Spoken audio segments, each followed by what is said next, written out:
Muito bem, queridos alunos, estamos de volta aqui para mais uma aula aí da nossa nona etapa do ensino médio para a EJA. Eu sou o professor Nelson Bezerra e nós vamos conhecer agora o assunto de física, que nós vamos estudar na aula 47, que é exatamente a introdução ao estudo da física. Para isso, nós vamos assistir agora um vídeo muito legal, né, sobre um pouco da história da física. Vamos lá o vídeo. Desde os primórdios da humanidade, o homem tenta compreender a natureza, seu destino e a utilidade de tudo o que nela existe. Os gregos foram os primeiros a criarem uma teoria concreta sobre este assunto que tanto interessava os grandes pensadores da época. Atualmente, a física, ou filosofia natural, como era chamada, é de interesse de todos e está presente em praticamente tudo o que nos cerca. Durante um longo tempo, acreditava-se que as leis que regiam a natureza estavam associadas apenas à Terra e às suas proximidades, e que nada que não pudesse ser visto a olho nu poderia estar sendo regido pela lei da mecânica macroscópica.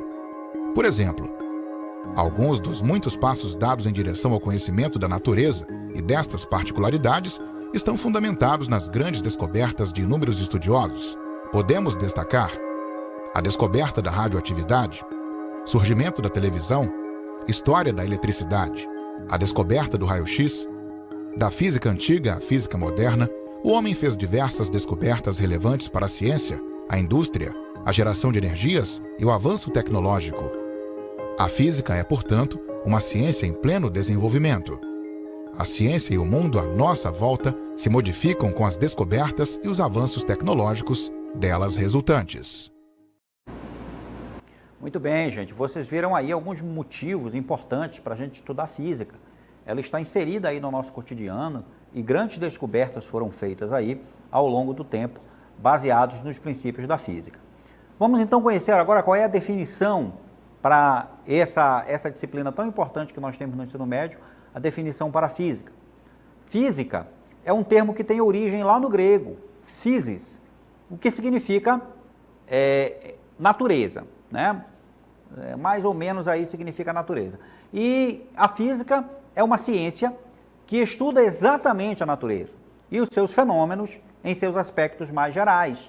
A física tenta estudar, então, os fenômenos da natureza para que a gente possa aprender com esses fenômenos. Aí nas imagens você vê alguns desses fenômenos que intrigaram a humanidade durante muito tempo, como, por exemplo, a emissão de raios, né? O movimento dos corpos e o equilíbrio dos corpos também aí nessa pedra que você vê aí colocada, que ela está equilibrada aí nessa posição bem peculiar. Certo, pessoal? Então, a física tem essa definição.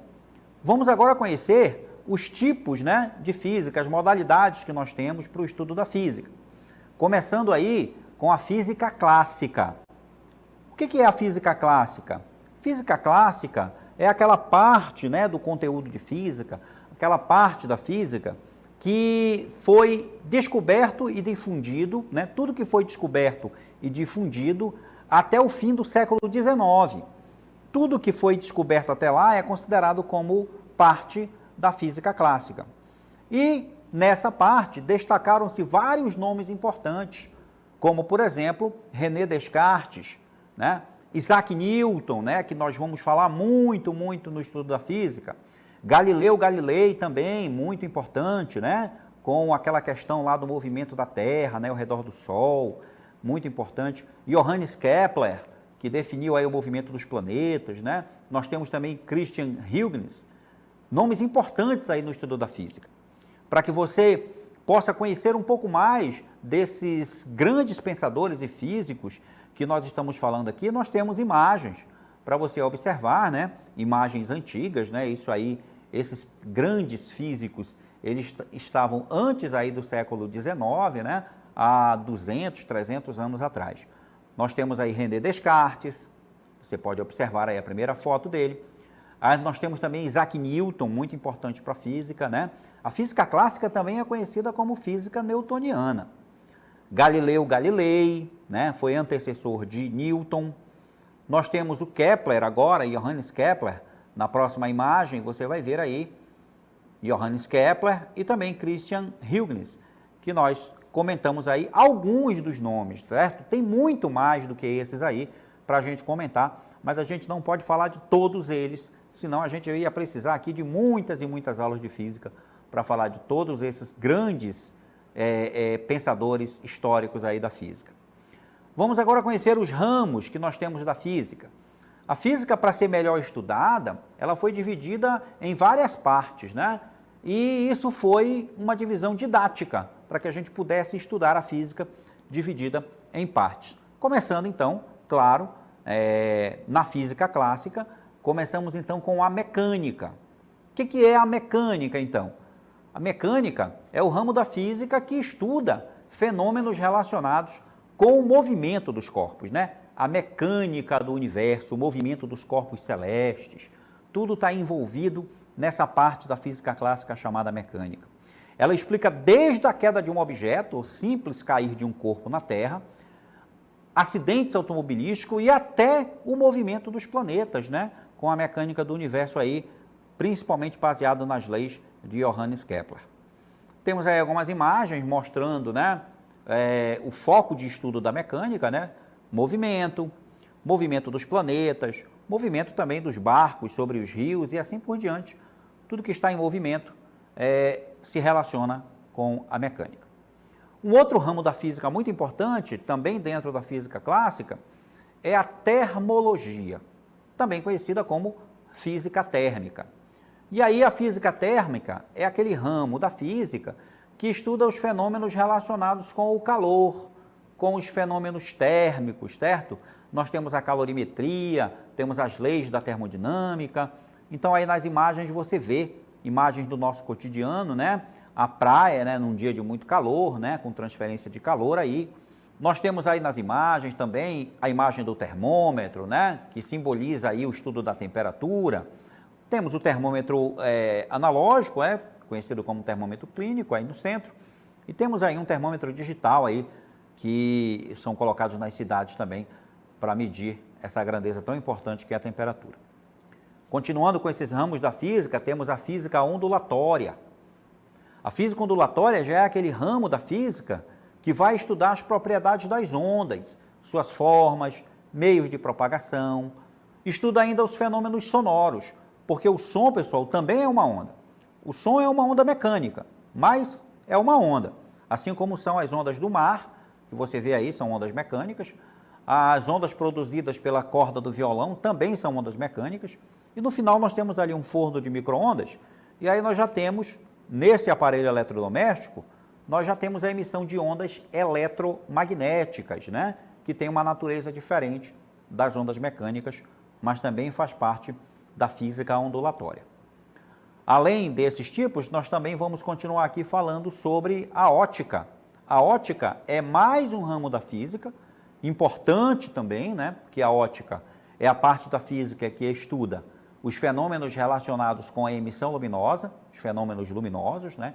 Eu estudo da luz, por exemplo, como a sua natureza, como é que a luz se propaga, a velocidade da luz, certo? E também importante, formação da imagem, porque a imagem ela só se forma graças à luz, né?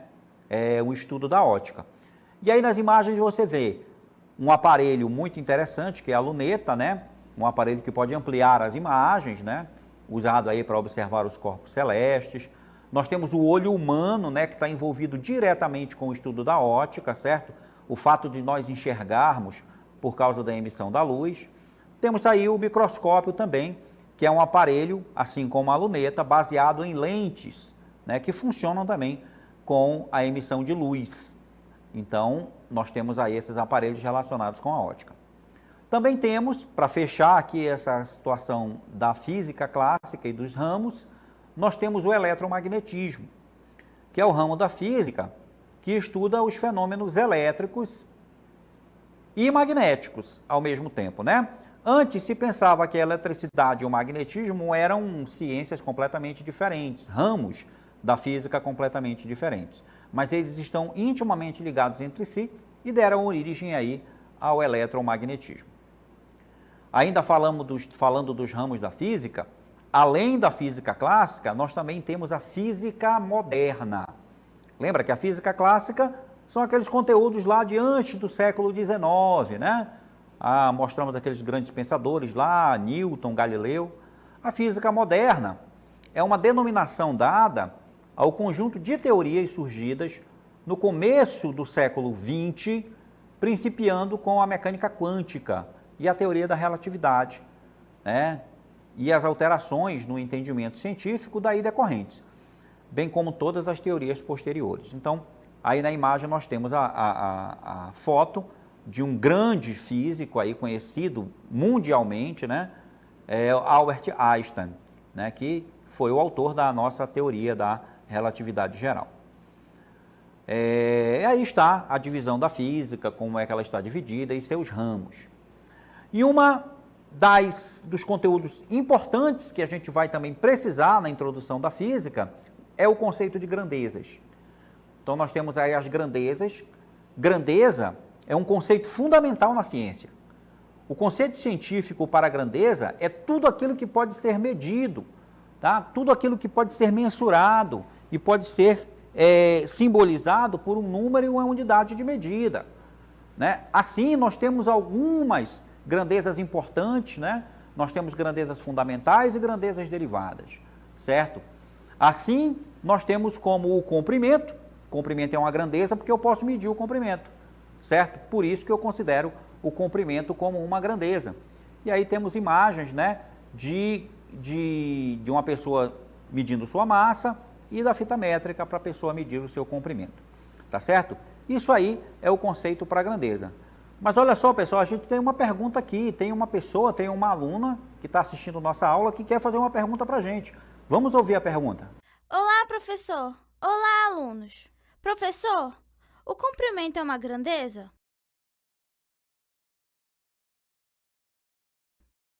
A massa é uma grandeza? E tem diferença entre uma grandeza escalar e uma grandeza vetorial? Olha só, pessoal, a nossa aluna, ela fez 3 perguntas importantes para a gente.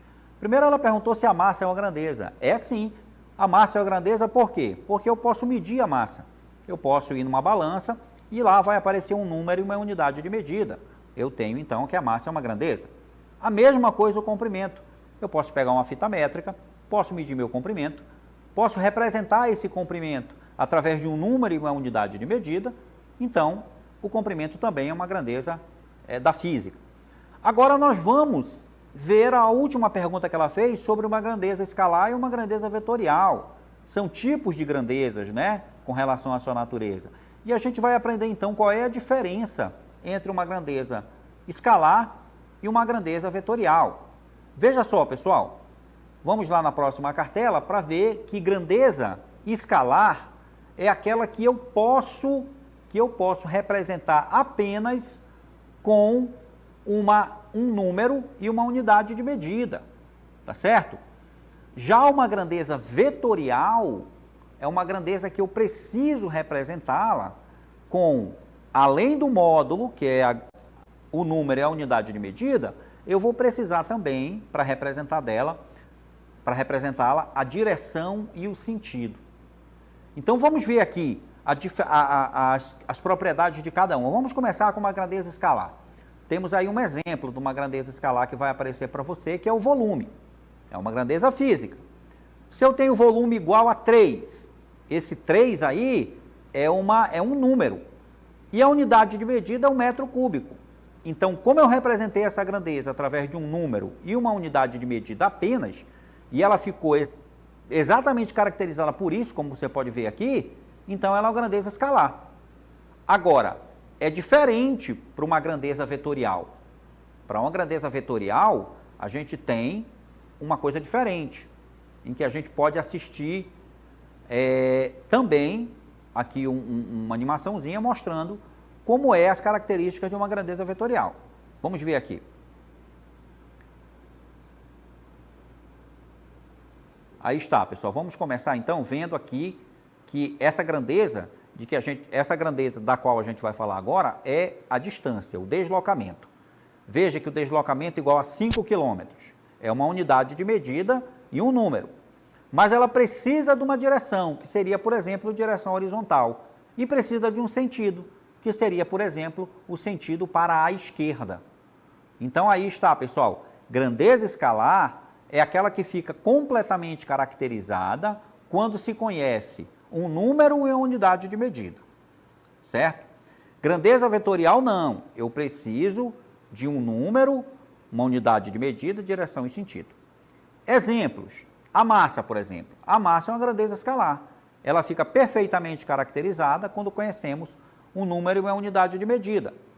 A massa de uma pessoa é 87 quilos. A temperatura também é um exemplo de grandeza escalar.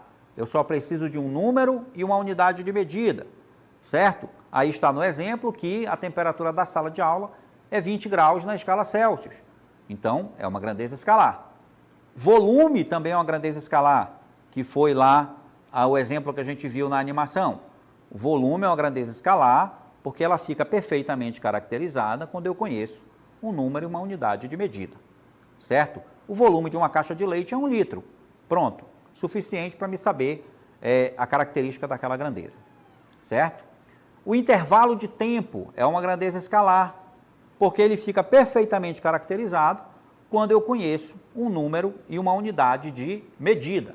A aula do centro de mídias, ela tem duração de 30 minutos, portanto, ficou perfeitamente caracterizado. Já uma grandeza vetorial, olha só, é aquela que somente fica caracterizada quando conhecemos pelo menos uma direção, horizontal pode ser, certo?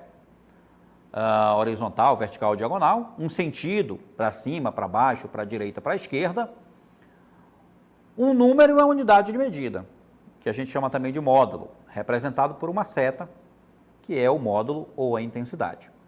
Os exemplos, nós temos o deslocamento. O deslocamento de uma pessoa entre dois pontos é uma grandeza vetorial. Para caracterizarmos perfeitamente o deslocamento entre a sua casa e a sua escola, precisamos conhecer direção, um sentido, um número e uma unidade.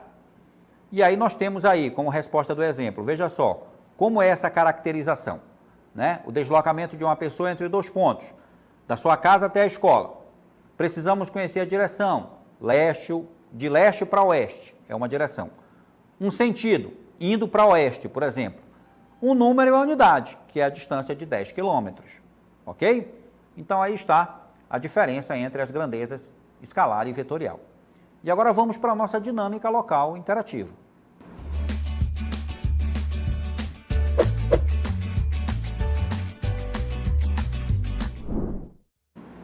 Aí na questão número 1, pessoal, para cada definição abaixo, escreva no espaço o nome do ramo da física correspondente. Então, tem letra A e B para você, e letra C para você escrever a que se refere essa parte da física. E a segunda questão, você vai explicar o que é física clássica e dar exemplos aí do seu cotidiano. Na questão número 3, você vai tirar desse texto as informações que tem aí sobre as grandezas e dizer que grandezas são essas aí, tá ok? Então, daqui a pouco a gente volta aí para fazer a correção para você dessas questões.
Olá pessoal, estamos de volta agora para conhecer aí as respostas da nossa dinâmica local interativa. Vamos ver aí se o que você respondeu confere aí com os nossos gabaritos, as nossas orientações.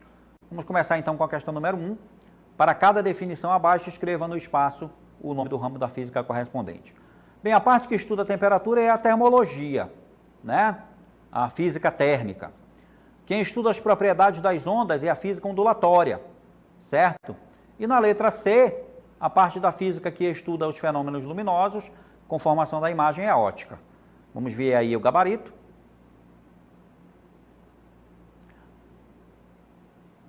Muito bem, a resposta da primeira questão. Está aí, ó, letra A, termologia, letra B, ondulatória e letra C, ótica. O comentário aí é o seguinte, né? A termologia se relaciona com o calor e a temperatura. A ondulatória está relacionada com as ondas mecânicas e eletromagnéticas e a ótica estuda os fenômenos relacionados com a luz e a formação das imagens. Questão número 2. Explique o que é física clássica e dê exemplos do seu cotidiano. Aí essa resposta aí era uma resposta quase que pessoal, né? Vamos ver aí o gabarito. Então lá no texto que a gente viu nas cartelas diz o seguinte: tudo que foi descoberto e difundido no ramo da física até o fim do século XIX é considerado como física clássica, certo? E os exemplos que a gente tem?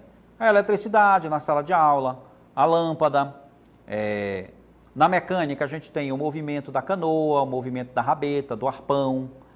Na termologia a gente tem a geladeira da sua casa, o freezer, o forno de micro-ondas, o tacho, né, o sol e etc. Na ótica a gente tem óculos, lentes, luz, som, nossa voz, que também é um som, certo? Aparelhos barulhentos, né, como televisão, etc. Nas ondas a gente tem a emissão sonora do som e também temos o forno de micro-ondas e as ondas que se propagam em um lago. Né? Essa questão aí, né, tá no comentário, ela pode ter mais exemplos do que esses que eu citei, que se referem ao cotidiano de vocês, dos alunos. A física clássica também é conhecida por física newtoniana, pela razão de a maior parte de seus conceitos terem sido descobertos por Isaac Newton. E a questão número 3, a questão era relacionar com o assunto estudado hoje as grandezas abordadas nesse texto. Então veja só, o texto diz assim, ó: hoje eu levei 12 horas para chegar à casa de minha mãe. 12 horas é um intervalo de tempo que fica a 70 quilômetros da minha. 70 quilômetros é uma distância, comprimento, certo? No meio do caminho eu olhei para o marcador da praça da minha cidade e percebi que estava marcando 42 graus Celsius, aí está falando de temperatura, né? E no final ali o calor estava insuportável, devo ter perdido 20 quilogramas, está falando da massa, né? Todas esses exemplos do texto são grandezas. E essas grandezas são aí na resposta, veja só, tempo, comprimento, temperatura e massa, certo? Então nós temos no texto informações que estão expressas nas grandezas tempo, comprimento, temperatura e massa. Muito bem, pessoal, essas foram as respostas das questões, eu espero que vocês tenham acertado, gostado da aula, e a gente se encontra na próxima aula. Tchau para vocês!